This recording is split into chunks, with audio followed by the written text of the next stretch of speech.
Hi, welcome.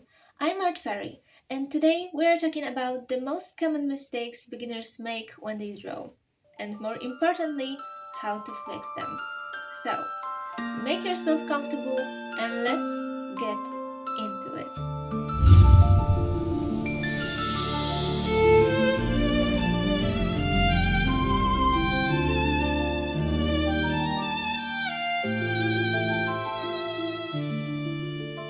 One of the most basic mistakes beginners make is using the wrong pencil.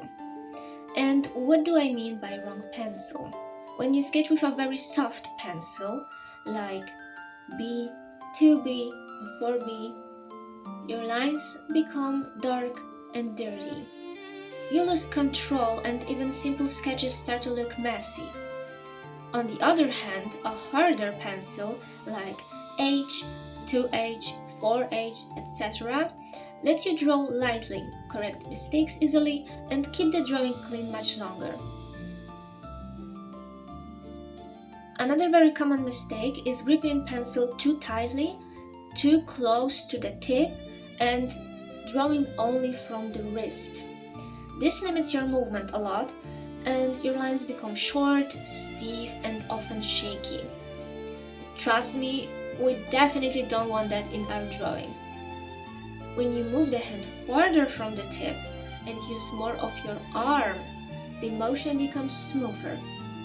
Long lines are easier, curves are more controlled, and the whole drawing just looks way better. And here comes probably the worst mistake, which is skipping the basics. Many beginners skip this stage as fast as possible because it doesn't look impressive. Simple forms, anatomy studies, shading exercises, they look boring, but they teach your eye how form, light, and proportion actually work. Without this stage, most drawings feel unstable, even if the details look nice. Finished, realistic drawings don't come out of nowhere.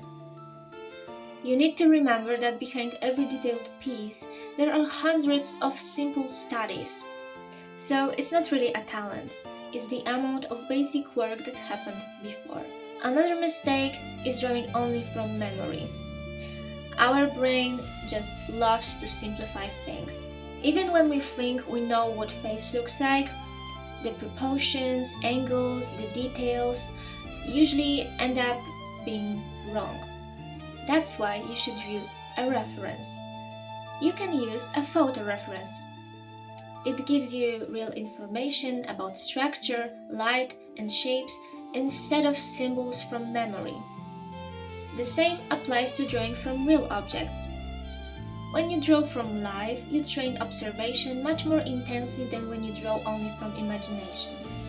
You start to notice small differences in angles, spacing, and light that your brain normally ignores. By the way, if you are interested in drawing people, your reference doesn't always have to be a photo of a person. I think that simple wooden mannequins are great for beginners to learn proportions, balance, and basic poses without being overwhelmed by the details. Thank you for watching this video. If you find it helpful, leave a like. And if you'd like to see more videos like this in the future, please stay here with me and subscribe to my channel. I hope to see you in the next video. Bye!